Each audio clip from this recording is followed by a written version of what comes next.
Tropicana Park is one of the smallest neighborhood parks that we're constructing out of the 7 as part of the GO bond.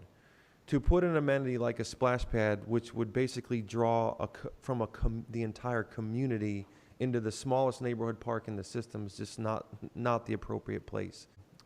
Cape Christian has a splash pad, and if you've ever been there, it draws people from all over the place.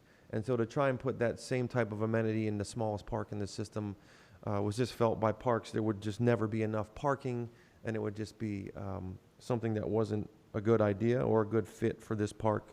And so that's the actual reason that the splash pad was removed from Tropicana Park. Put up a new sign. Yeah, I mean, I'm just saying, let's just have our communication now moving forward as clear as possible so that there's no more accusations and misinformation out there, because it's been exhausting for the last few months, as we all know. That's my only comment. The changes that we had to do once we came out of public input, there's another boating group that hasn't been represented or hasn't felt the need to have to come to any of these discussions. There are dragon boat paddlers that regularly use the Northwest Spreader.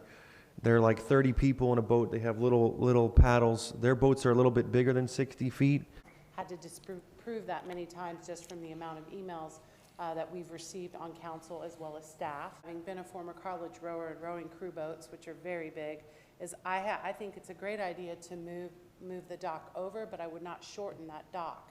And the reason is because you want to be able to have the efficiency of getting several boats on the water at the same time, particularly if we're looking 10 years from now to be able to host spring training regattas, spring training opportunities for some of these northeastern colleges to come down, which would be a huge economic development opportunity for our city. I think one of the public comments was, you know, the members of this club don't even live in our city. Well, you're right, because this is the only club that rows crew boats between Naples and Tampa. And the good thing is we'll continue to bring in other people's money to our city. To put an amenity like a splash pad, which would basically draw the entire community into the smallest neighborhood park in the system, is just not the appropriate place. The original concept, if you look at it here, we had kind of the launch towards the end of the parking lot, and someone would come in, make a K-turn, launch that dragon boat into this area, and then pull up, and then right here is the actual boat trailer park. Tropicana Park is one of the smallest neighborhood parks that we're constructing out of the 7 as part of the GO bond.